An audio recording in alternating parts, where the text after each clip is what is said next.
গভীর রাত। দূর থেকে ভেসে আসা সমুদ্রের গর্জনের শব্দ ছাড়া এই গোটা বাড়িতে আর কোনো শব্দ নেই। পরিবেশ যেন কোনো আগাম বিপদের আশঙ্কায় নিজের শ্বাস চেপে রেখেছে। একতলার ছোট্ট ঘরটার ভেতরে নাইট ল্যাম্পের ম্লান হলদেটে আলো বিছানায় শুয়ে থাকা মেয়েটির মুখে এসে পড়েছে। মেয়েটি গভীর ঘুমে ডুবে আছে। এমন সময় খুবই ধীরে সামান্য শব্দ করে তার ঘরের দরজাটা খুলে গেল। ঘরের ভেতর টলমলো পায়ে একজন প্রবেশ করল। সেই আগন্তুকের চোখে রয়েছে নেশাতুর স্থির দৃষ্টি। সে ধীরে ধীরে এগিয়ে আসছে ঘুমন্ত মেয়েটির বিছানার দিকে। আগন্তুকের হাতে শক্ত করে ধরা আছে একটা কাঁচের বোতল। সে ঝুঁকে পড়ে নিজের মুখটা মেয়েটির মুখের খুব কাছে নিয়ে এলো। এক তীব্র বিশ্রী গন্ধে মেয়েটির ঘুম ভেঙে গেল। আগন্তুককে চিনতে পেরে সে বিরক্তিমাখা কণ্ঠে বলল, তুই এখানে কি করছিস? আগন্তুক কোনো উত্তর দিল না।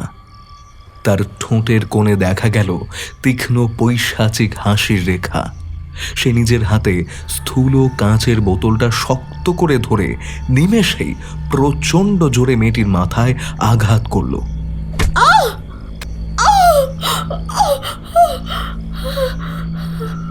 আচমকা আঘাতের জন্য প্রস্তুত ছিল না মেয়েটি।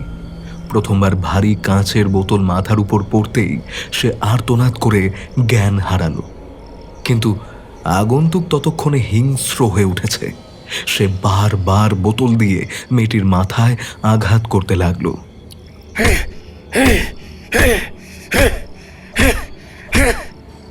ঘরের মেঝে থেকে বিছানা, বালিশ, এমনকি আগন্তুকের জামাও রক্তে ভিজে গেল। মেয়েটির রক্তাক্ত দেহটা ততক্ষণে নিজের প্রাণ হারিয়েছে। সে নিথর হয়ে পড়ে আছে বিছানায়। আগন্তুকের মুখে কান পর্যন্ত চওড়া হাসি ফুটে উঠল, যেন এই গভীর রাতের আঁধারে এই হত্যার কথা কেউই কোনোদিন জানতে পারবে না।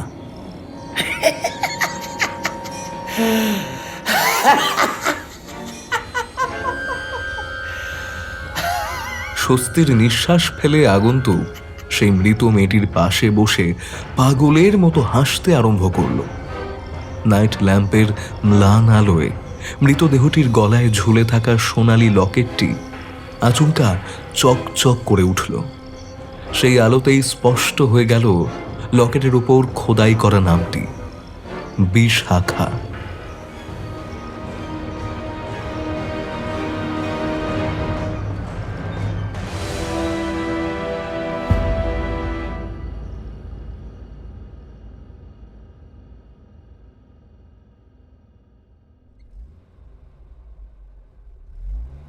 শীতের সকালের কুয়াশা ধীরে ধীরে রাস্তার উপর নেমে এসেছে। হিমেল বাতাসের দাপটে গাড়ির সমস্ত জানলার কাঁচ তুলে দেওয়া হয়েছে। হু হু করে গাড়িটা এগোচ্ছে ফাঁকা রাস্তা ধরে। গাড়ির ভিতরে থাকা 4 জন যাত্রীর মধ্যেই উত্তেজনা স্পষ্ট লক্ষ্য করা যাচ্ছে। ড্রাইভিং সিটে বসে আছে ঋত্বিক, আর তার পাশে রয়েছে তার সদ্য বিবাহিত স্ত্রী মায়া। আর গাড়ির পিছনের সিটে বসে আছে সায়ন ও সাধনা। এদের বিয়ে সামনের অগ্রহায়ণেই হবে। গাড়ির ভেতরে বসে সাধনাই বারবার নিজের হাত ঘড়ির দিকে তাকাচ্ছে। এত লং জার্নির অভ্যেস তার নেই। শেষ পর্যন্ত সাধনা বলেই ফেলল, ঋত্বিক দা, আর কতক্ষণ সময় লাগবে গো? এই তো আর মিনিট 20।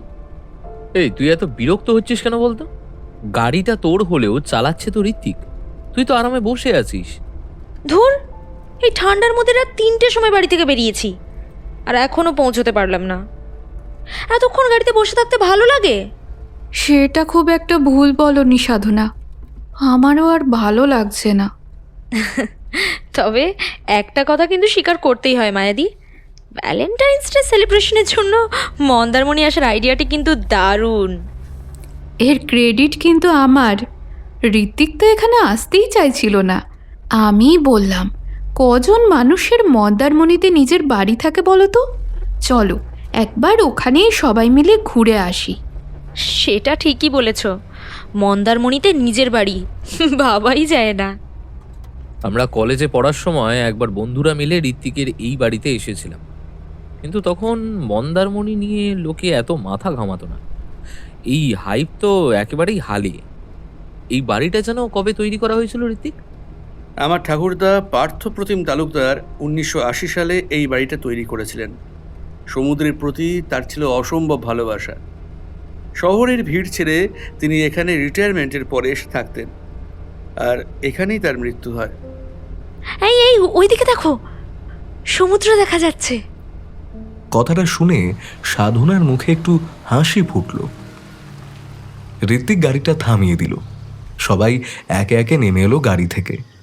সামনে কুয়াশার আড়াল ফুঁড়ে দূরের সমুদ্র চোখে পড়ছে। নীলচে ধূসর জলরাশি দিগন্তের সঙ্গে এমনভাবে মিশে গেছে যেন আকাশের সঙ্গে তার কোনো বিভেদ নেই। এখান থেকে আমার বাড়ি খুব দূরে নয়। সাধনা জিজ্ঞাসা করল, এই, তোমার বাড়ি থেকে সমুদ্র দেখা যায়? হুম, দেখা যায় বই কি। ও বাবা, তাহলে তো দারুণ ব্যাপার। এই চলো না, একটু সমুদ্রের জলে পা ভিজিয়ে আসি। কিন্তু সমুদ্রে যাওয়ার প্ল্যান তো কালকের ছিল। ভ্যালেন্টাইন্স ডের দিন যাব বলে ঠিক করেছিলাম যে। আরে তাতে কি হয়েছে, একটু তো পা ভিজিয়েই চলে আসবো। চলো না চলো না। ওরা সবাই ধীরে ধীরে এগিয়ে গেল সমুদ্রের দিকে। বালির ওপর পা ফেলতেই ঠান্ডা আর স্যাঁতস্যাঁতে স্পর্শটা টের পাওয়া গেল। ঢেউ এসে আলতো করে পায়ে ছুঁয়ে আবার সরে যাচ্ছে। সাধনা আর সায়ন একে অপরের দিকে জল ছিটিয়ে হাসাহাসি করতে লাগলো। মায়া একটু দূরে দাঁড়িয়ে ওদের দেখে হাসছিল। ঋত্বিক নীরবে তাকিয়েছিল ঢেউয়ের দিকে। চারজন মিলে এখানে ভ্যালেন্টাইন্স ডের জন্য এলেও সেই মুহূর্তে তারা কেউই জানতো না যে বিপদ তাদের জন্য অপেক্ষা করছে।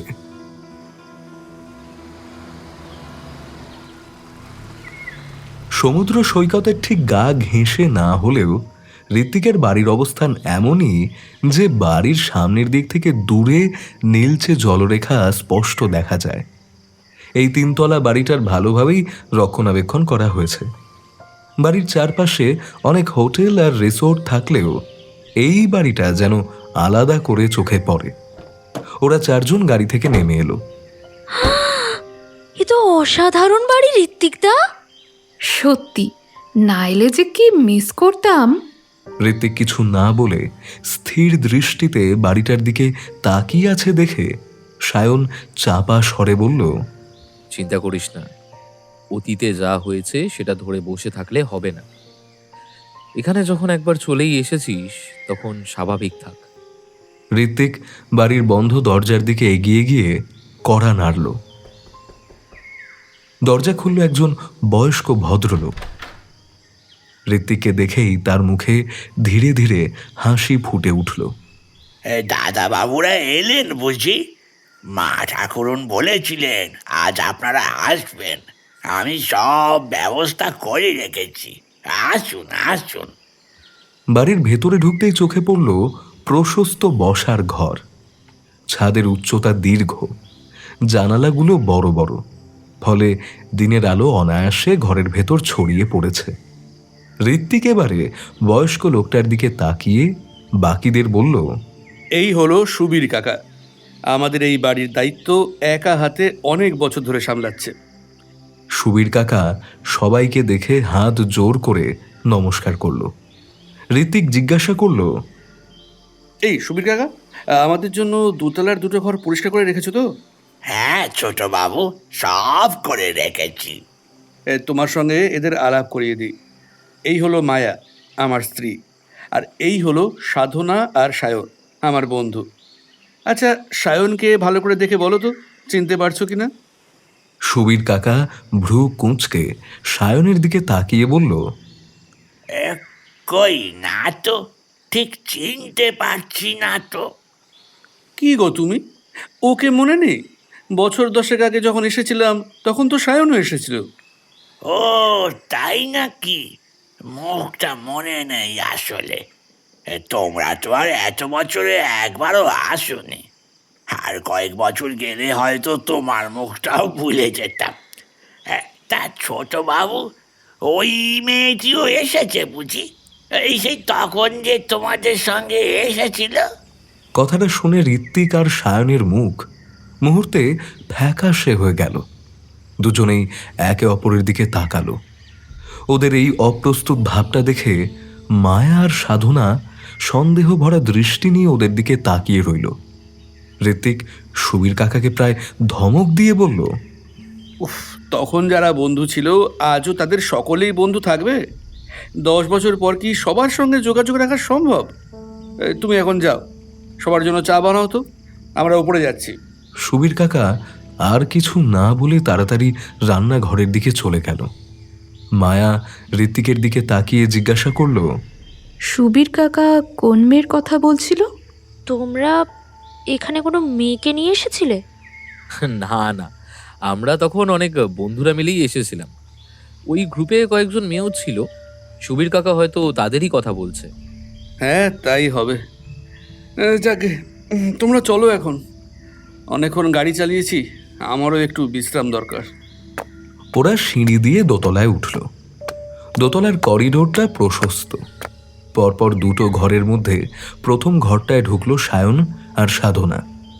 এই ঘরটা পরিষ্কার পরিপাটি। মাঝখানে একটা বড় ডাবল বেড, পাশে কাঠের আলমারি, আর তার পাশে একটা টেবিল ও চেয়ার। ঘরের জানালাটা খুললেই দূরে সমুদ্র দেখা যায়। দ্বিতীয় ঘরটায় ঢুকলো ঋত্বিক আর মায়া। এই ঘরটা একটু বড়। বেডের পাশে রয়েছে বিশাল আলমারি, আর সামনে একটা ছোট সোফা আর টেবিলও রয়েছে। জানালার পাশে রয়েছে একটা ছোট ব্যালকনি। সেখানে দাঁড়িয়ে থাকলে সমুদ্রটা আরো স্পষ্ট দেখা যায়। মায়া চারপাশটা দেখে শান্ত গলায় বলল, ঘরটা বেশ সুন্দর। ঋত্বিক কিছুই বলল না। সে যেন অন্য কোনো জগতে ডুবে রয়েছে। মায়ার বলা কথাগুলো তার কানেও পৌঁছল না। মায়া আলতো করে ঋত্বিকের কাঁধে হাত রেখে নরম গলায় জিজ্ঞেস করল, কি হয়েছে গো? তুমি এত কি ভাবছো? ঋত্বিক চমকে উঠে মায়ার দিকে তাকালো। তারপর নিজেকে সামলে নিয়ে বলল, হ্যাঁ, ও কিছু না। তুমি টাওয়েল আর জামা কাপড়টা বের করে দাও তো, আমি একটু ফ্রেশ হয়ে আসি। মায়া ব্যাগ খুলে প্রয়োজনীয় জামা কাপড় আর টাওয়েল বের করে ঋত্বিকের হাতে দিল। ঋত্বিক সেগুলো নিয়ে বাথরুমের দিকে চলে গেল। ঘণ্টাখানেক পর বাথরুম থেকে বেরোনোর সময় আয়নায় হঠাৎ নিজের মুখের দিকে চোখ পড়ল ঋত্বিকের। অজান্তেই সে থমকে গেল। কয়েক সেকেন্ড তাকিয়েই রইল নিজের প্রতিবিম্বের দিকে। তারপর যেন কোনো অদৃশ্য টানে এক ধাপ এগিয়ে গেল আয়নার কাছে। এই বাড়িতে আসা থেকে ওর বুকের ভেতরটা মোচড় দিয়ে উঠছে। স্মৃতির দরজা যেন বারবার খুলতে চাইছে। বহুদিন বন্ধ থাকা বইয়ের পাতাগুলো হঠাৎ হাওয়ার দাপট সামলাতে না পেরে উল্টে যেতে শুরু করেছে। হঠাৎ একটা মেয়ের মুখ ভেসে উঠল তার চোখের সামনে। ঋত্বিকের সারা গায়ে কাঁটা দিয়ে উঠল। গলাটাও সাথে সাথেই শুকিয়ে এলো। ঠিক সেই সময় দরজার বাইরে থেকে কেউ ধাক্কা দিল। চমকে উঠে ঋত্বিক আয়না থেকে পিছিয়ে এলো। গলা উঁচিয়ে বিরক্তভাবে বলল, ধাক্কা দিচ্ছ কেন মায়া? বেরোচ্ছি তো। কিন্তু এরপর যেন অস্বাভাবিক জোরে বাইরে থেকে দরজা ধাক্কানো শুরু হলো। ঋত্বিক চিৎকার করে বলল, কি হচ্ছে নাকি মায়া? কিন্তু শব্দ থামল না। একের পর এক ধাক্কা ক্রমাগত এসে পড়ল বাথরুমের দরজার গায়ে। ঋত্বিকের বুকের ভেতরটা হঠাৎ ধক ধক করে উঠল। গলা দিয়ে কোনো শব্দ বেরোলো না।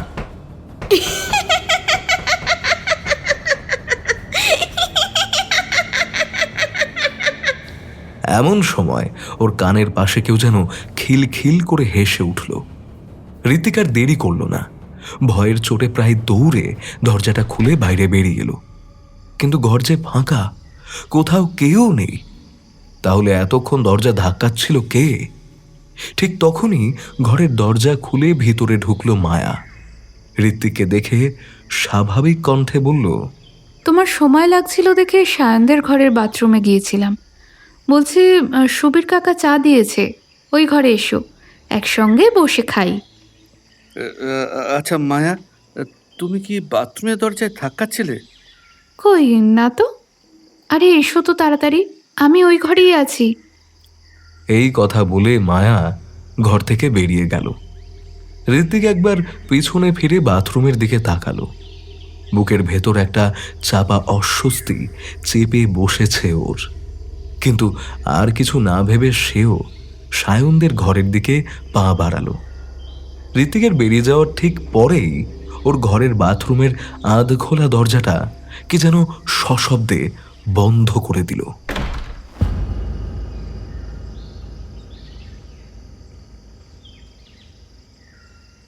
বাইরে দিগন্ত জুড়ে শীতের সকালের ফিকে কমলা রঙের আভা ধীরে ধীরে ছড়িয়ে পড়েছে। সেই আলো বিচ্ছুরিত হচ্ছে বিস্তীর্ণ সমুদ্র আর লম্বা সৈকতে। জোয়ার এসেছে, সমুদ্র যেন জেগে উঠেছে নতুন শক্তিতে। ঢেউ একটার পর একটা তীর ছুঁয়ে আবারও ফিরে যাচ্ছে। লবণাক্ত হাওয়া হু হু করে বইছে, তার সঙ্গে ভেসে আসছে সমুদ্রের সেই চেনা গন্ধ। এই শান্ত শীতল দৃশ্যের ঠিক বিপরীতে বাড়ির ভেতরে দেখা যাচ্ছে অন্য এক ছবি। সেখানে 4 জন মিলে ব্যস্ত হই হুল্লোড়ে চা খেতে খেতে ঘরটা যখন হাসি গল্পে ভরে উঠেছে, তখন সুবীর কাকা ট্রেতে করে সবার জন্য লুচি তরকারি নিয়ে এসে হাজির হলো। খাবার দেখেই সায়ন একেবারে হামলে পড়ল। চোখ বড় বড় করে সে বলল, আহা, এত লুচি, আহা, তরকারির কি সুগন্ধ। আরে দাঁড়াও দাঁড়াও, আমি সবাইকে বেড়ে দিচ্ছি। সে দাও, কিন্তু আমি বেশি লুচি খাবো। হ্যাঁ, সাধনা এবারে ঋত্বিককে জিজ্ঞাসা করলো, আচ্ছা ঋত্বিকদা, এই বাড়িটায় মোট কটা ঘর আছে? 4টে, 2টো দোতলায় আর 2টো 3 তলায়। ঠিক তখনই সুবীর কাকা ওদের কথার মাঝখানে বলে উঠল, আর একতলায় যে বন্ধ ঘরটা আছে সেটাও তো রয়েছে ছোট বাবু। কথাটা শুনেই ঋত্বিক চমকে উঠল। সায়নের হাত মাঝ পথেই থেমে গেল। লুচিটার মুখে তোলা হলো না। মায়া অবাক হয়ে জিজ্ঞাসা করল, তাই নাকি? নিচে আরেকটা ঘর আছে? হ্যাঁ বৌমা, আছে বই কি। তবে ওই ঘরটার এখন কি অবস্থা কে জানে। কেন, ওই ঘর খোলা হয় না? না গো, শেষ খোলা হয়েছিল বছর 10 আগে। ওই ছোট বাবুরা যখন এখানে এসেছিলেন তখন। তারপর থেকে ওই ঘর খোলা বারণ। মা ঠাকুরুন আর ছোট বাবু দুজনেই নিষেধ করেছিল। মায়া ঋত্বিকের দিকে তাকিয়ে প্রশ্ন করল, কেন, ওই ঘর তোমরা খুলতে দাও না কেন? মা বলেছিলেন তাই আর ওই ঘর খোলা হয় না। আর সুবীর কাকা, তুমি এত কথা কেন বলছো? যাও, আমাদের দুপুরের খাবারের ব্যবস্থা করো। খালি গল্প পেলেই তোমার না। সুবীর কাকা আর কিছু না বলে চলে গেল। তা ওই ঘরটা না খোলার কি কোনো বিশেষ কারণ আছে? আসলে কি বলো তো সাধনা, ওই ঘরটা খুব ছোট, আর ওই ঘরেই আমার বাবার ঠাকুরদা মারা গিয়েছিলেন। তাই তার মৃত্যুর পরে ওই ঘরটা বন্ধ রাখা হয়। আমার বাড়ির সকলেই মনে করতেন ওই ঘরটা অপয়া। হ্যাঁ, এটা ঠিক যে 10 বছর আগে বন্ধুরা মিলে যখন এখানে এসেছিলাম তখন ওই ঘরটা খোলা হয়েছিল। কিন্তু তারপর মা সেই ব্যাপার জানতে পেরে খুব বকাবকি করেছিলেন। আর তারপর থেকেই ওই ঘরের চাবিটাও মা নিজের কাছেই নিয়ে রাখেন। তাই কাউকেই ওই ঘর খুলে দেখানোর উপায় নেই। তবে চাবিটা আজ থাকলে তোমাদের ওই ঘরে নিয়ে যেতাম একবার। না না, অপয়া ঘরে ঢোকার কোনো দরকার নেই। হ্যাঁ মায়াদি, তুমি ঠিকই বলেছ, ওইদিকে না যাওয়াই ভালো। কথা সেখানেই থেমে গেল। সায়ন আর ঋত্বিক একে অপরের দিকে একবার তাকিয়ে আবার খাওয়ায় মন দিল। তবে ওদের দুজনের মধ্যে একটা অস্বস্তি যেন রয়েই গেল। দুপুরের খাওয়া দাওয়ার পর সবাই যে যার ঘরে শুয়ে পড়েছিল। চারদিক তখন মোটামুটি নিস্তব্ধ। তখন ঋত্বিকের ফোনে একটা কল এলো। স্ক্রিনে তাকিয়ে দেখলো সায়নের নাম। ফোন তুলে বলল, হ্যাঁ বল। ওপাশ থেকে সায়নের চাপা গলা ভেসে এলো, বৌদি ঘুমাচ্ছে তো? হ্যাঁ, কেন? সাধনাও ঘুমাচ্ছে, তুই একটু বাইরে আয় তো, কথা আছে। ঋতিক তাড়াতাড়ি বিছানা ছেড়ে উঠে ঘর থেকে বেরিয়ে এলো। করিডোরে সায়ন দাঁড়িয়েছিল। ওর কাছে গিয়ে ঋতিক জিজ্ঞেস করলো, কি হয়েছে? সায়ন আশেপাশে একবার তাকিয়ে নিয়ে বলল, এখানে বলা ঠিক হবে না, বাইরে চল। দুজনেই বাড়ির বাইরে এসে দাঁড়ালো। দুপুর গড়িয়ে গেছে, ভাটার সময়, তাই জল অনেকটা সরে গেছে। ঠান্ডা এমনিতেই বেশ চেপে বসেছে, তার উপর সমুদ্রের দিক থেকে ধেয়ে আসা কনকনে হাওয়া যেন চামড়ায় আঁচড় কাটছে। হাওয়া থেকে বাঁচিয়ে কোনো মতে ঋত্বিক আর সায়ন দুটো সিগারেট ধরালো। তারপর ওরা দুজনেই কিছুক্ষণ চুপ করে সমুদ্রের দিকে তাকিয়ে রইল। তারপর নীরবতা ভেঙে সায়ন বলল, এই সুবীর কাকাকে না আমার একদমই ভালো লাগছে না। ও থাকলে কোনো না কোনো ঝামেলা হবেই। আর আজ ও যেভাবে আমাদের আগেরবার আসার কথাগুলো বলল, সেটা কিন্তু একটু বেশি, মানে বেশি হয়ে যাচ্ছে। হ্যাঁ, এই কারণেই তো আমি বারণ করেছিলাম যে এখানে আসার দরকার নেই, কিন্তু ওরা জেদ করলো, আর তুইও ওদের তালে তালে মেলালি, তাই তো আমিও আসতে বাধ্য হলাম। আরে আমারও এখানে আসার ইচ্ছে ছিল না, কিন্তু ওই বারবার না বললে না বৌদি আর সাধনা সন্দেহ হচ্ছিল।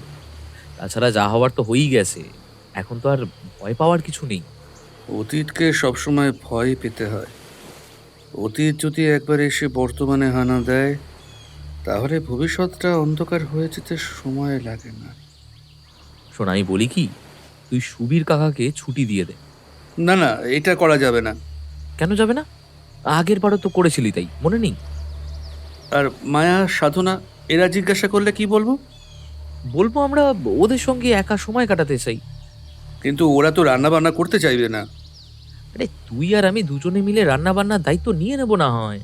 দুদিনের তো ব্যাপার, কালকের দিন কাটিয়েই পরশুদিন তো চলে যাব। ঠিক আছে, তাই হবে। চল এখনই গিয়ে সুবীর কাকাকে বাড়ি পাঠিয়ে দিই। এখন লাভ নেই। আসার সময় দেখেছি সুবীর কাকা রান্নাঘরে ঘুমোচ্ছে। ওর ঘুম কুম্ভকর্ণের মতো কড়া, ওকে জাগানোর কোনো উপায় নেই। তার থেকে চল বাজার থেকে রাতের খাবারের কিছু সরঞ্জাম কিনে নিয়ে আসি। ফিরে এসে সুবীর কাকাকে ছুটি দিয়ে দেবো। ওরা দুজনেই নিজেদের আধ খাওয়া সিগারেট ফেলে দিয়ে বাজারের দিকে এগিয়ে গেল।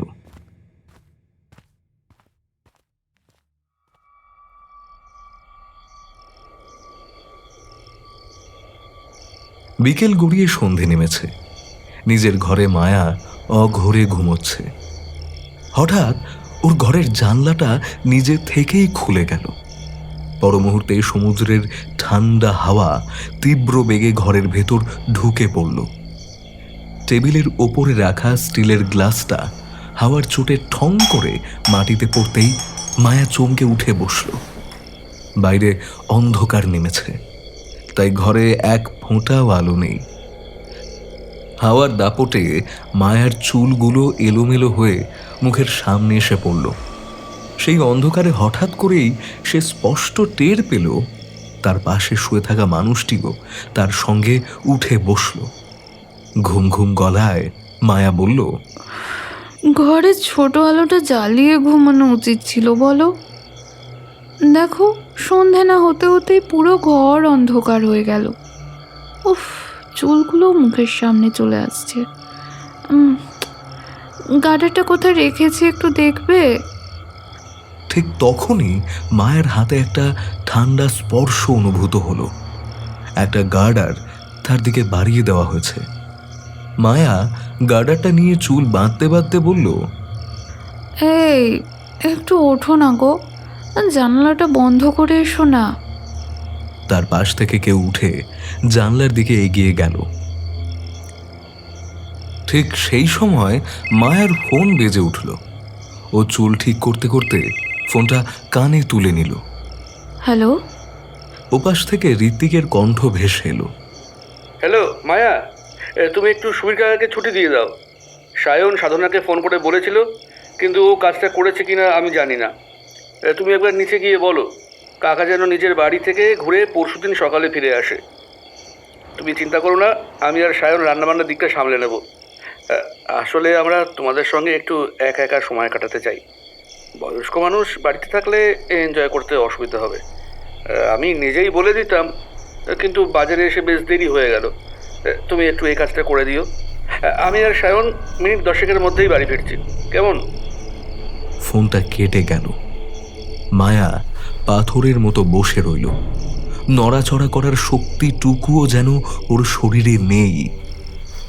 ঠিক তখনই প্রচণ্ড শব্দ করে খোলা জানালাটা বন্ধ হয়ে গেল।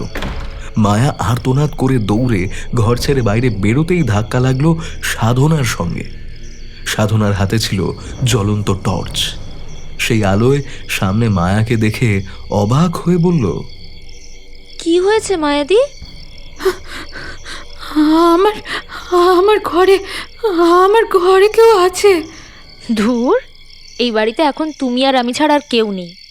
একটু আগে সায়ন ফোন করেছিল, ও আর ঋত্বিকদা বাজারে গেছে, আর বললো সুবীর কাকাকে ছুটি দিয়ে দিতে। ওরা নাকি আমাদের সঙ্গে একান্তে সময় কাটাতে চায়। তাই আমি তোমাকে বিরক্ত না করে নিজেই নিচে গিয়ে সুবীর কাকাকে ছুটি দিলাম।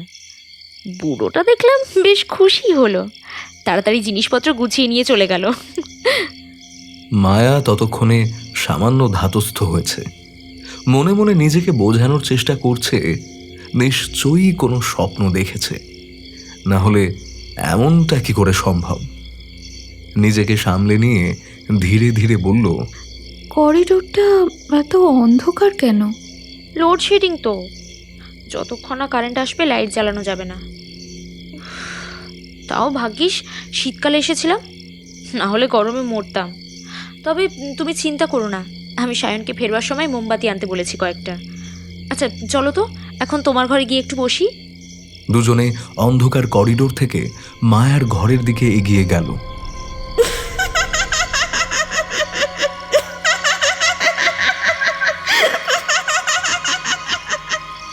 ঘরের দরজা বন্ধ হওয়ার সাথে সাথেই করিডোরের গভীর অন্ধকার থেকে ভেসে এলো একটা মেয়েলি অস্বস্তিকর হাসির শব্দ।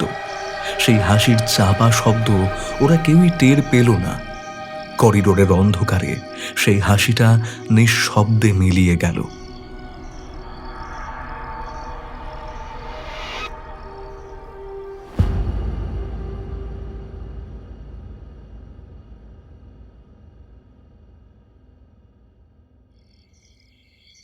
বাড়ি ফিরে রাতের খাবারের তোড়জোড় শুরু করেছে সায়ন আর ঋত্বিক। লোডশেডিং হওয়ার জন্য ওরা রান্নাঘরে দুটো মোমবাতি জ্বালিয়ে নিলেও সেই ম্লান আলোতে কিন্তু সেখানের অন্ধকার বিশেষ কাটেনি। মাংস ম্যারিনেট করতে করতে ঋত্বিক খানিক বিরক্ত হয়েই বলল, উফ, এই লোডশেডিংটা একেবারে ঝামেলায় ফেললো বল। সত্যি রে, কখন কারেন্ট আসবে কে জানে।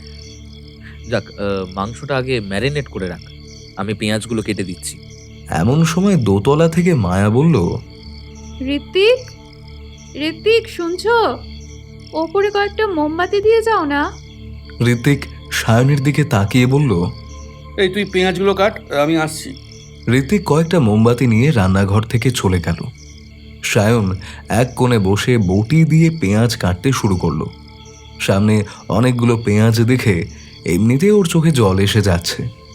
নিজের মনেই বিড়বিড় করে বলল, আজই শেষ, কাল বাইরে থেকে কিনেই খাবো। এমন সময় কোনো হাওয়া ছাড়াই রান্নাঘরের জ্বলন্ত মোমবাতিগুলোর শিখাগুলো কেঁপে উঠল, কিন্তু সায়ন এতে বিশেষ গুরুত্ব দিল না। ঠিক তখনই রান্নাঘরের দরজার সামনে দিয়ে কেউ যেন এক পাশ থেকে অন্য পাশে দৌড়ে চলে গেল। চমকে উঠে সায়ন বলল, কে? কোনো উত্তর এলো না।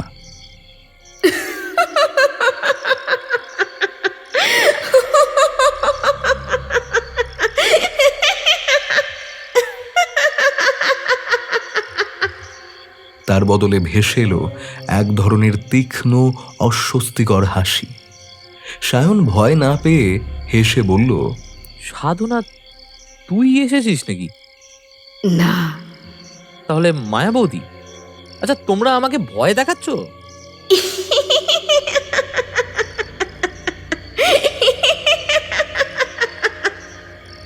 এর উত্তরে একটা খিলখিল করে বিকৃত হাসির শব্দ শোনা গেল। সায়নের বুকের ভেতর কেঁপে উঠল। তাড়াতাড়ি উঠে সে রান্নাঘর থেকে বাইরে বেরিয়ে এলো। চারদিকে রয়েছে শুধু গাঢ় অন্ধকার, কোথাও কেউ নেই।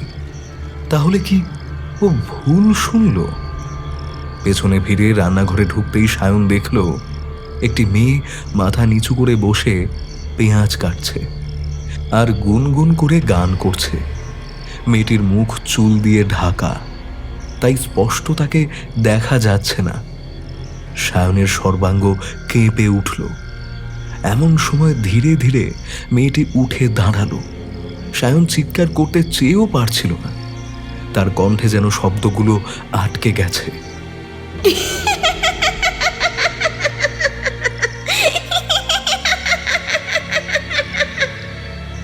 এরপর মেয়েটি খিলখিল করে হেসে উঠল। সায়ন আর সহ্য করতে না পেরে পালাতে যাবে এমন সময় ঋত্বিকের সঙ্গে তার ধাক্কা লাগলো। এই কি হলো রে, অন্ধকারে দৌড়চ্ছিস কেন? সায়ন রান্নাঘরের দিকে ফিরে কিছু বলতে গেল, কিন্তু সেদিকে তাকিয়ে ওর মুখ থেকে কোনো কথা সরল না। একটু আগে দেখা মেয়েটি তো আর সেখানে নেই। তাহলে সে কি এত ভুল দেখলো? বুঝতে পারছি, তোর রান্না করতে ভালো লাগছে না। আচ্ছা, আজকের মতো একটু হাত লাগা, কাল থেকে না হয় বাড়ি থেকে খাবার কিনে খাবো। সায়ন আর কিছু বলল না। বুকের ভেতরের অস্বস্তিটা চেপে রেখে ঋতিকের সঙ্গে আবারও রান্নাঘরে ঢুকে পড়ল। অন্যদিকে মোমবাতির ম্লান আলোয় মায়ের ঘরে বসে সাধনা আর মায়া গল্প করছিল। ওরা যে কি রান্না করবে কে জানে, একা একা তো কিছুই করার অভ্যাস নেই। ছাড়ো তো, ওরা ঠিক পারবে। এই মায়াদি, সিক্রেট খাবে? ঋত্বিক জানতে পারলে মেরে ফেলবে। তুমি আগে কখনো খাওনি? কলেজে খেয়েছিলাম, কিন্তু বিয়ের পর কখনো খাইনি। বেশ তো, আজ একবার ট্রাই করো। শোনো না, রান্না শেষ হতে ওদের তো সময় লাগবেই, কেউ জানতেও পারবে না। কিন্তু আমার কাছে তো সিগারেট নেই। আমার কাছেও নেই, কিন্তু সায়নের ব্যাগে আছে। দাঁড়াও, এখনই নিয়ে আসছি। সাধনা মায়ার ঘর ছেড়ে বেরিয়ে পাশের ঘরে ঢুকল। ফোনের ফ্ল্যাশ জ্বালিয়ে খাটের ওপর সায়নের ব্যাগটা তুলে নিল। সেখানে সিগারেট খুঁজতে গিয়ে হঠাৎ তার হাতে একটা জিনিস ঠেকল। কৌতূহলের বশে সেই জিনিসটা বের করে ফ্ল্যাশের আলোয় দেখল সেটা একটা লকেট। সেখানে লেখা আছে একজন মেয়ের নাম, বিশাখা। সাধনার ভ্রু কুঁচকে গেল। নিজের মনেই বিড়বিড় করে উঠল সে। বিশাখা? বিশাখা কে? দাঁতে দাঁত চেপে সে লকেটটা শক্ত করে নিজের মুঠোয় ধরে দরজার দিকে পা বাড়িয়েছে।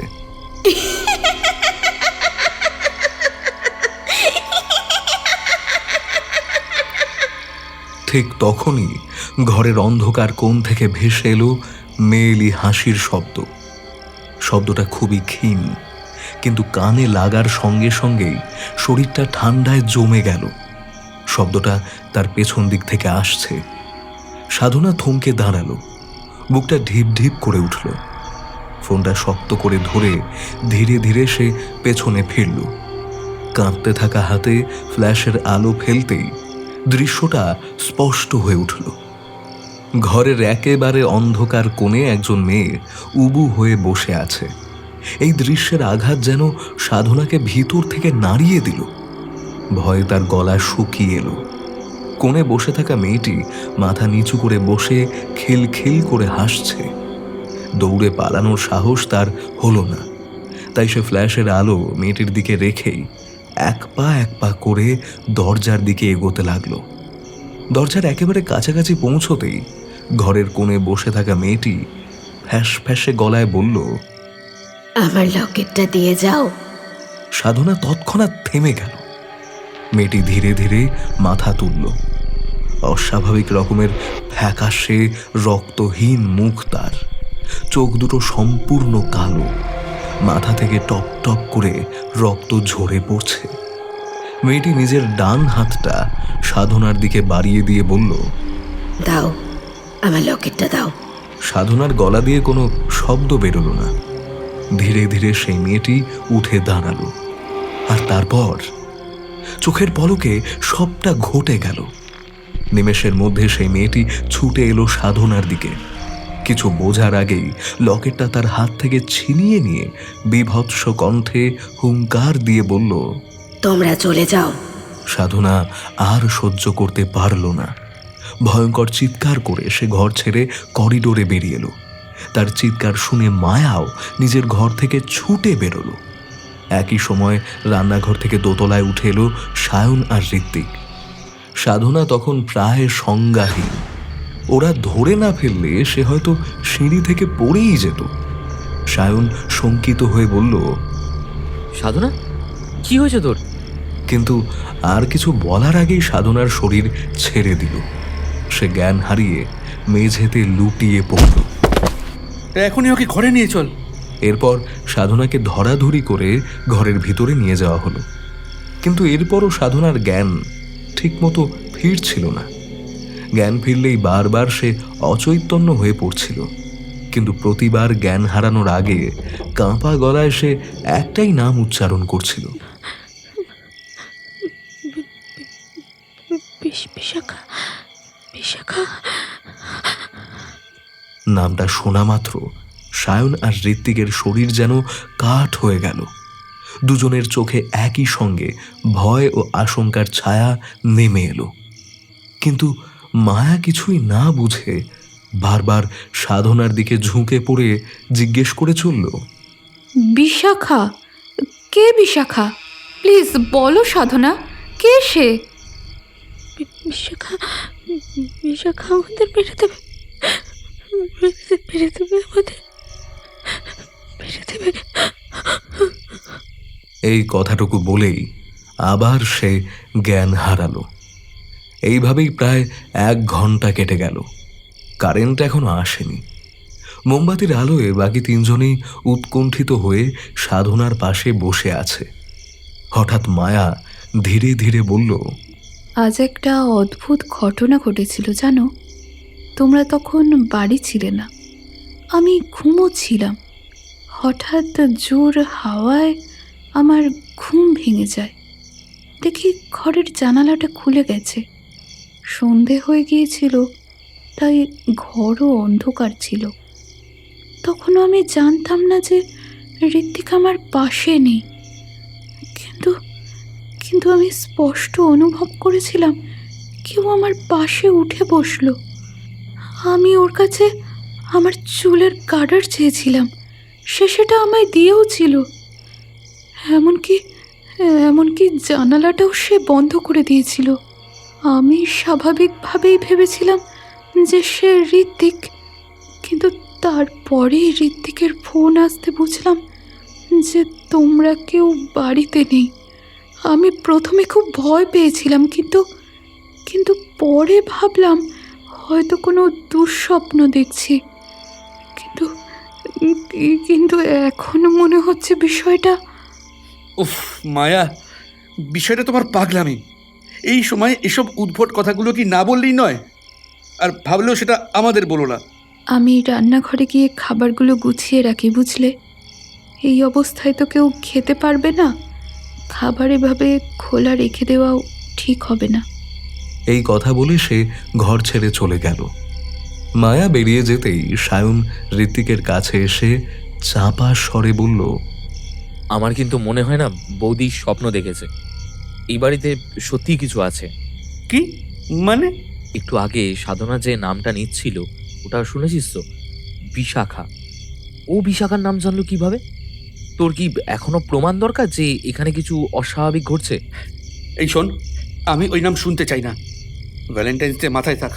কাল সকাল হলেই আমরা এখান থেকে চলে যাব। ভাই বিশ্বাস কর, আজ রান্নাঘরে আমিও কাউকে দেখেছি। মুখটা স্পষ্ট নয়, কিন্তু আমার মনে হচ্ছে যে সে বিশাখা ছাড়া আর কেউ না। আমার মনে হয় এই বাড়িতে ওর আত্মা রয়েছে। উফ সায়ন, সব আজে বাজে কথা বলছিস। এই শোন, তাহলে এতদিন সুবীর কাকাকে ছেড়ে দিয়ে আমাদেরই দেখা দিচ্ছে? হ্যাঁ, পাগল হয়েছিস নাকি? ওই ঘটনার পর 10 বছরে কেউ কখনো এই বাড়িতে ভৌতিক কিছু টের পায়নি। ভূতটাকে শুধু আমাদের জন্য অপেক্ষা করে বসেছিল। হতেই পারে, অন্যায়টা তো আমরাই করেছিলাম, সুবীর কাকা বা অন্য কেউ তো করেনি। ঋত্বিক আর চোখে সাধনার দিকে তাকালো। সে এখনো অচেতন অবস্থায় পড়ে আছে। এই নিয়ে এখানে কথা বলা ঠিক হবে না। কথাটা বোঝার চেষ্টা কর। আমাদের আজ রাতেও এখানে থাকা উচিত নয়। দরকার হলে সমুদ্রের ধারে গিয়ে বসে থাকি, কিন্তু এই বাড়িতে না। আমার মনে হচ্ছে বিশাখার আত্মা এতদিন আমাদের জন্যই অপেক্ষা করছিল। আজ ওর অপেক্ষার মেয়াদ শেষ হয়েছে। আজও আমাদের কাউকে ছাড়বে না, দেখিস। কার অপেক্ষার মেয়াদ শেষ হয়েছে? হঠাৎ মায়ার কণ্ঠে প্রশ্নটা ভেসে এলো দরজার দিক থেকে। সে রান্নাঘর থেকে ফিরে এসে এই শেষ কথাটুকু শুনেছে। সেই মুহূর্তে সায়ন চমকে উঠলেও ঋত্বিক নিজেকে সামলে নিয়ে বলল, ও কিছু না, কাল আমাদের চলে যাওয়ার কথাই বলছিলাম আর কি। সেই ভালো। এই বাড়িটা সত্যিই অপয়া। সায়ন, তুমি এখানে সাধনার সঙ্গে থাকো। এখন এই ঘরে ভিড় করা উচিত হবে না। আমরা বরং আমাদের ঘরে যাই। হ্যাঁ, তুই এখানেই থাক, কিছু দরকার হলে আমাদের ডাকবি। মায়া আর ঋত্বিক চলে যেতেই সায়নের ঘরে আবারও নীরবতা নেমে এলো। ও ধীরে ধীরে সাধনার পাশে এসে বসে পড়ল। বেশ অনেকটাই রাত হয়েছে। ঋত্বিক গভীর ঘুমে আচ্ছন্ন হলেও মায়ার চোখে তখনও একটুও ঘুম নেই। শুয়ে শুয়ে বারবার এপাশ ওপাশ করছে। এমন সময় ওর ঘরের দরজায় মৃদু খুটখাট শব্দ হলো। মায়া ধর্মর করে উঠে বসল। ওর মনে আশঙ্কা জাগলো, খেয়ে জানে সাধনার কোনো বিপদ হলো কিনা। ঋত্বিককে না ডেকেই ও খাট থেকে নেমে দরজা খুলল। সামনে সাধনাকে দেখে ও বেশ চমকে উঠল। একটা জ্বলন্ত মোমবাতি নিয়ে চোখ বন্ধ করে সামনেই দাঁড়িয়ে আছে সাধনা। কি হয়েছে তোমার? শরীর খারাপ লাগছে? সাধনা ধীরে ধীরে চোখ খুলল। মায়া লক্ষ্য করল সাধনার চোখের মণি একেবারে ঘোলাটে হয়ে গেছে। মায়া কিছু একটা বলতে শুরু করলো, কিন্তু সাধনা সঙ্গে সঙ্গে নিজের ঠোঁটে আঙুল রেখে চুপ করতে বলল। এবারে ধীরে ধীরে সিঁড়ির দিকে এগিয়ে গেল সাধনা। মায়া নিঃশব্দে ওর পিছু নিল। ওরা দুজনেই ধীরে ধীরে নিচে নামল। সাধনা মোমবাতির আলোয় বাড়ির এমন এক অংশের দিকে এগোচ্ছে যেখানে ওরা কেউই এর আগে যায়নি। রান্নাঘরের পাশের সরু গলিপথ পেরিয়ে ওরা এসে দাঁড়ালো একটি বন্ধ দরজার সামনে। তবে কি এই ঘরটার কথাই সুবীর কাকা বলেছিল? সাধনা তালায় হাত দিতেই তালাটা খুলে গেল। ঘোলাটে চোখে সে একবার মায়ের দিকে তাকিয়ে মৃদু হাসল। তারপর এক ধাক্কায় দরজাটা খুলে দিল। বহুদিন না খোলার জন্য দরজাটাও বিকট শব্দ করে খুলে গেল। সাধনা আগে ঢুকল। মায়া ওর পিছনে পিছনে সেই ঘরে প্রবেশ করল। ঘরের ভেতর ধুলো, বালি আর মাকড়সার জাল ভরে গেছে। বিছানার চাদরে কালি জমে আছে। মেঝেটা এবড়ো খেবড়ো, যেন মেঝেটা একসময় খুঁড়ে আবারও অসমানভাবে মাটি চাপা দেওয়া হয়েছে। মায়ার দম আটকে এলো। জিজ্ঞাসা করল, তুমি আমাকে এখানে কেন নিয়ে এলে? সাধনা মাটি থেকে কিছু একটা তুলে মায়ের দিকে এগিয়ে দিল। মায়া দেখল সেটা একটা পুরনো ছবি। ছবিতে তিনজন মানুষের মধ্যে দুজনকে সে চেনে, ঋত্বিক আর সায়ন। ওদের মাঝখানে দাঁড়িয়ে আছে একজন অচেনা মেয়ে। মায়া সাধনার দিকে তাকিয়ে বলল, এই এই মেয়েটা কে? সাধনা ধীরে ধীরে মুখ তুলে সিলিংয়ের দিকে তাকিয়ে ফিস ফিস করে বলল, বিশাখা। পর মুহূর্তেই তার মুখ অস্বাভাবিকভাবে খুলে গেল। গলা থেকে বিকৃত শব্দ বেরোতে লাগলো।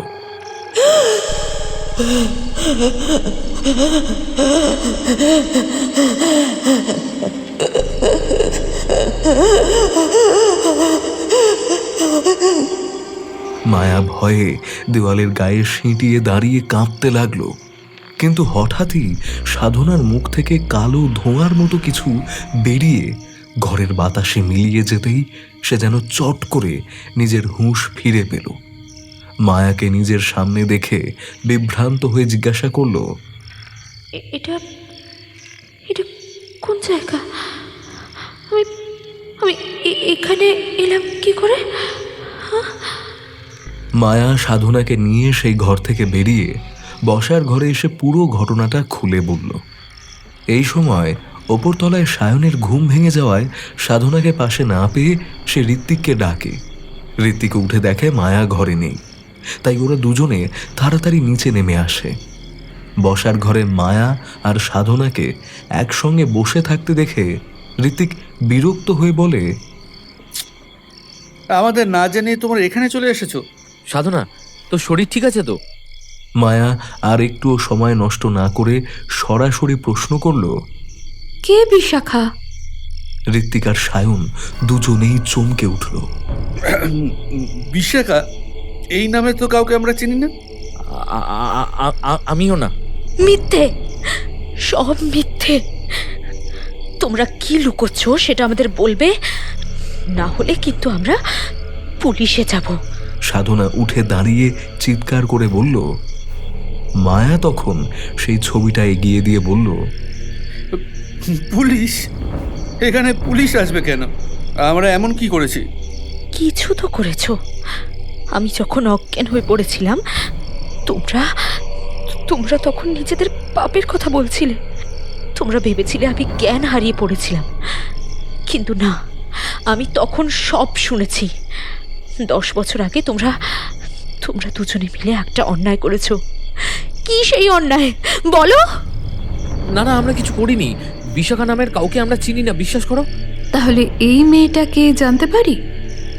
আর তোমাদের সঙ্গে ওর ছবি এলো কোথা থেকে? সঙ্গে সঙ্গে বসার ঘরের মোমবাতিগুলোর আলো একসঙ্গে কেঁপে উঠল। সেই ছবিটার দিকে তাকিয়ে সায়ন আর ঋতিকের মুখে যেন অন্ধকার নেমে এলো। এবারও বলবে যে ওকে চেনো না? এই তো বিশাখা, যাকে তোমরা 10 বছর আগে এখানে এনেছিলে আর যার কথা সুবীর কাকা আজ বলছিল। এই কারণেই তো তোমরা কাকাকে ইচ্ছা করে ছুটি দিয়েছ না, যাতে আমাদের সামনে আর কিছু না আসে। সায়ন ধূপ করে সোফায় বসে পড়ল। ঋত্বিক, ওদের সব বলে দে, আমি আর পারছি না। 10 বছর ধরে ওই পাপ লোকাতে লোকাতে আমার ভেতর ভেতর যেন আমি শেষ হয়ে যাচ্ছি। তুই কি পাগল হয়েছিস? তুই বলবি না আমি বলবো? সায়ন, আমি বলছি শোন। তুই বল। ঠিক আছে, বলছি।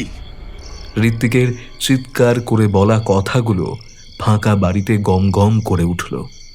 ছবিটা হাতে নিয়ে সোফায় বসে পড়ল সে। ছবিতে ওদের মাঝখানে দাঁড়িয়ে থাকা নিষ্পাপ মেয়েটির মুখটার দিকে তাকিয়ে গভীর শ্বাস নিয়ে বলল,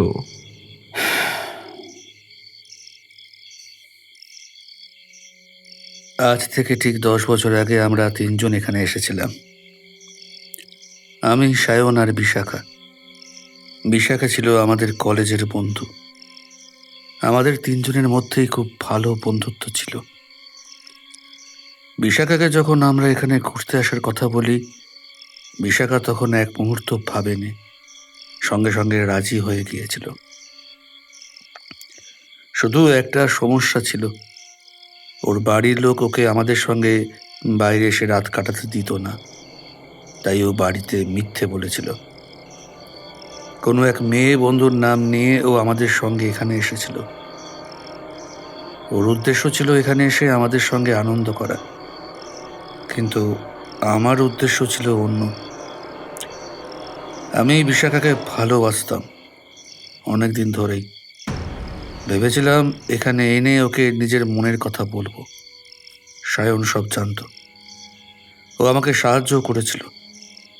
এখানে এসে আমি বিশাখাকে প্রপোজ করেছিলাম, কিন্তু বিশাখা স্পষ্টভাবে আমাকে না বলে দিল। ও সেই রিজেকশন আমি নিতে পারিনি। দুঃখে আমি সেদিন রাতে খুব বেশি মদ খেয়েছিলাম। নেশার ঘরে আমি বিশাখার ঘরে গেলাম।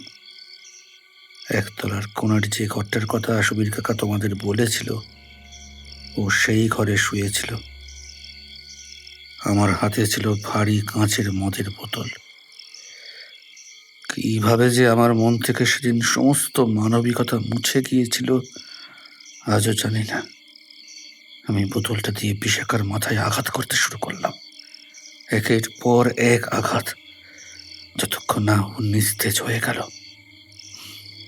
তারপরেই আমার হুঁশ ফিরল। আমি বুঝতে পারলাম আমি কি ভয়ঙ্কর অপরাধ করে ফেলেছি। ঠিক তখনই সায়ন ঘরে আসে। দৃশ্যটা দেখে ও প্রথমে ভয় পেল, তারপর ধীরে ধীরে নিজেকে সামলে নিয়ে ও আমায় ডেড বডিটা লুকানোর কথা বলল। সেই সময় বাড়িতে আর কেউ ছিল না। সুবীর কাকাকেও আমরা আগে ছুটি দিয়ে দিয়েছিলাম, তাই কাজটা আমাদের জন্য সহজ হয়ে গেল। আমরা দুজনে মিলে ওই ঘরের মেঝে খুঁড়লাম, তারপর বিশাখার দেহ সেখানে পুঁতে দিলাম। তারপর মাটি চাপা দিয়ে ঘরটার তালা বন্ধ করে এখান থেকে চলে গেলাম। বাড়ি ফিরে মাকে সব বলতে হয়েছিল। মা এরপর সিদ্ধান্ত নিয়েছিল যে ওই ঘর আর কোনোদিন খোলা হবে না। বিশাখার পরিবার ওর খোঁজ করলো না? পরে বিশাখার বাড়ির লোক ওর অনেক খোঁজ খবরও করেছিল, কিন্তু আমাদের ওপর সন্দেহ পড়েনি, কারণ বিশাখা আমাদের নাম করে কোথাও যায়নি। যে মেয়ে বন্ধুর নাম নিয়ে বেরিয়েছিল তাকে নিয়ে কিছু প্রশ্ন উঠেছিল ঠিকই, কিন্তু আমরা রেহাই পেয়ে গিয়েছিলাম। আমরা আর তারপর থেকে কোনোদিনও এই জায়গায় আসিনি। এই জন্যই আমি আজও এখানে আসতে চাইনি। তোমরাই জোর করে। থামো তুমি, তোমার লজ্জা করে না? এই ঘটনার জন্য যদি সত্যিই কাউকে দোষ দিতে হয়, সে আমি। সায়ন শুধু আমাকে বাঁচানোর চেষ্টা করেছিল, ওর এতে কোনো দোষ নেই। দোষ নেই? বন্ধুর অপরাধকে সমর্থন করাও অপরাধ। তোমরা এত নিচে নামতে পারো আমি ভাবতেই পারছি না। তোমার মতো মানুষের স্ত্রী হয়ে আমি কিছুতেই থাকতে পারবো না। এই মুহূর্তের পর আর এক সেকেন্ডও আমরা তোমাদের সঙ্গে এই বাড়িতে থাকবো না। চলো মায়াদি, সকাল হওয়া পর্যন্ত আমরা গাড়িতেই বসে থাকবো। আলো ফুটলেই যে যার জিনিসপত্র নিয়ে এখান থেকে চলে যাব। এসব জানার পর এই বাড়িতে একটাও রাত কাটানোর প্রশ্নই ওঠে না। সায়ন সাধনার দিকে এগিয়ে গেল কিছু বলার জন্য, কিন্তু সাধনা বলল, আমি আর কিচ্ছু শুনতে চাই না সায়ন। গাড়ির চাবি দাও। ভুলে যেও না যে গাড়িটা কিন্তু আমার। সায়ন নিঃশব্দে দোতলায় উঠে গেল। কিছুক্ষণ পর ফিরে এসে গাড়ির চাবিটা সাধনার হাতে তুলে দিল। সাধনা আর মায়া এক মুহূর্তও দেরি করল না, সঙ্গে সঙ্গেই বাড়ি ছেড়ে বেরিয়ে গেল। সায়নের ঋত্বিক পাথরের মূর্তির মতো বসেছিল ফাঁকা বাড়িতে। মনে হচ্ছিল ওদের পায়ের তলায় এক চিলতে জমিও অবশিষ্ট নেই। নিমেষে সব কিছু যেন শেষ হয়ে গেল। চারদিক নিস্তব্ধ। দূর থেকে ভেসে আসা সমুদ্রের ক্ষীণ গর্জনটুকু কেবল শোনা যাচ্ছে। অনেকক্ষণ পর সেই পিন পতন নৈশব্দ ভেঙে ঋত্বিক হঠাৎ উঠে দাঁড়িয়ে বলল, আমরা ভুল করলাম। বিশাখার সঙ্গে? না, তাহলে? ওদের সবটা বলে দেওয়া উচিত হয়নি। এতক্ষণে কি ওরা কাউকে ফোন করে জানিয়ে দিয়েছে? মনে হয় বেরোনোর সময় ওদের হাতে ফোন দেখিনি, কিন্তু কেন? ঋত্বিকের চোখে অদ্ভুত এক উন্মাদনা দেখা দিল। সে বলল, ওদের আটকাতে হবে। ওরা সবাইকে জানিয়ে দিলে আমাদের ভবিষ্যৎ শেষ হয়ে যাবে। ওদের মুখ আমাদেরই বন্ধ করতে হবে। কিভাবে? জানি না, দরকার হলে খুন করব। তোর কি মাথা খারাপ হয়ে গেছে নাকি? হ্যাঁ, হয়ে গেছে। আমি আমি আমি এখনই ওদের ধরে নিয়ে আসছি। দরজার দিকে এগোতেই সায়ন ঝাঁপিয়ে পড়ে ওকে ধরে ফেলল। তুই কি সত্যি পাগল হয়ে গেছিস? সায়ন, আমার মাথা এতটাও গরম করাস না যে আমি তোকেও মারতে বাধ্য হই। তুই জানিস আমার বিপক্ষে কেউ কথা বললে সেটা আমার পছন্দ হয় না। ভালোই ভালো সরে যা আমার রাস্তা থেকে। ওদের দুটোকেই আমি এখন খুন করে মাটির নিচে পুঁতে দেব। তুই আগেই পাগল ছিলিস, তাই না? হ্যাঁ, ঠিকই তো। একটা মেয়ে তোকে না বলেছিল বলে তুই ওকে খুন করেছিলি। তখনই বোঝা উচিত ছিল যে তুই পাগল, তুই অসুস্থ, তুই শয়তান, পিশাচ আর রাক্ষস। ছাড় বলছি, ছাড় ছাড়। এক ঝটকায় চিৎকার করে ঋত্বিক সায়নকে ঠেলে ফেলে দিল। সায়নের মাথা গিয়ে সজোরে লাগলো টেবিলের কোণে। মাটিতে পড়েই নিথর হয়ে গেল সে।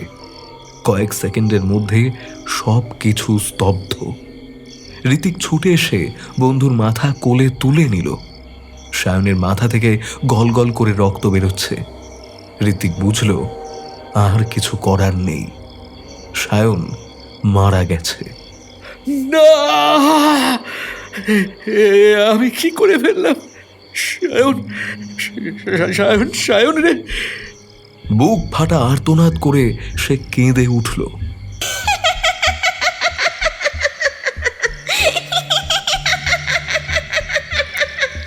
ঠিক তখনই গোটা বাড়ি কাঁপিয়ে এক খিলখিল করা হাসি ছড়িয়ে পড়ল, যেন কেউ আড়াল থেকে তাকে দেখে বিদ্রূপ করে হাসছে। লুকিয়ে লুকিয়ে হাসছিস কেন? সাহস থাকলে সামনে আয়। কে তুই? বিশাখা? তোকে তো একবারে নিচের হাতে মেরেছি রে। আয় না, সামনে আয়। অজর পার মারবো তোকে, তারপর মাটির নিচে পুঁতে দেব। কি রে, ভয়ে পেয়ে গেলি নাকি? হ্যাঁ, আয়, আয়। ভয়? এতদিন তো তোদের জন্যই অপেক্ষা করছিলাম।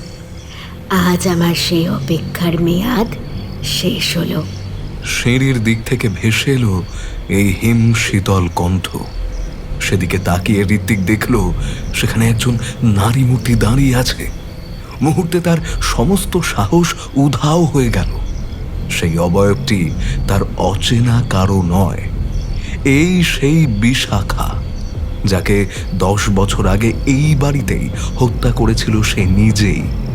সিঁড়িতে দাঁড়িয়ে বিশাখা হাসতে হাসতে নিজের শরীরটা অস্বাভাবিকভাবে উল্টো দিকে ধনুকের মতো বেঁকিয়ে ফেলল।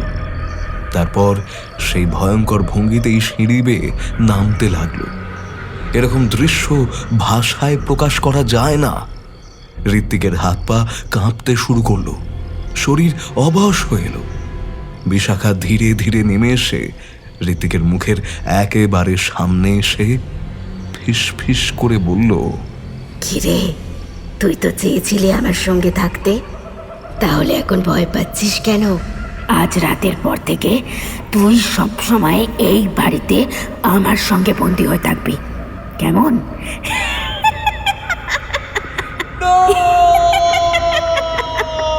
ঋত্বিকের মুখ থেকে বেরিয়ে এলো আর্ত চিৎকার। সেই শব্দ গোটা বাড়িতে গম গম করে উঠল। বাড়ির বাইরে তখন মায়া আর সাধনা গাড়ির সামনেই দাঁড়িয়েছিল। ঋত্বিকের সেই ভয়ঙ্কর চিৎকার শুনে তারা ছুটে এসে বাড়ির ভিতরে ঢুকে দেখল বসার ঘরের টেবিলের সামনে মেঝেতে পড়ে আছে সায়নের নিথর দেহ, আর ঠিক তার উল্টো দিকে ঋত্বিকের শরীরটাও ঘাড় মটকানো অবস্থায় পড়ে আছে।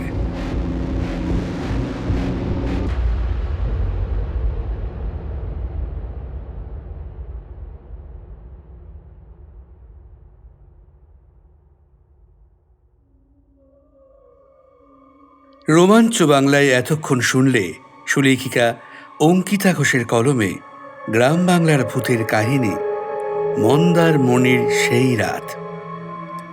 গল্পটি শুনে ভালো লেগে থাকলে আমাদের চ্যানেলটি সাবস্ক্রাইব করার বিশেষ অনুরোধ ও আবদার রইল তোমার কাছে বন্ধু। আজকের কাহিনীতে যারা কণ্ঠ দিয়েছে, গল্প পাঠে অভিক সাহা, অন্যান্য চরিত্রে অংশগ্রহণে বর্ণালী, প্রদীপ্তা, সৌরভ সাহা, দেবস্মিতা ও সৌরভ রায়, কাহিনীর নাট্যরূপ তুহিন এবং সামগ্রিক পরিচালনায় আমি সৌরভ সাহা। তাহলে আজকের মতো আসি বন্ধু। ভালো থেকো, সুস্থ থেকো, সকলকে ভালো রেখো। ফিরে আসছি খুব শিগগিরই তোমার মনের মতো আরও একটি গল্প নিয়ে। আর হ্যাঁ, গল্প মানেই রোমাঞ্চ বাংলা। শুনতে থাকো গল্পে থাকো।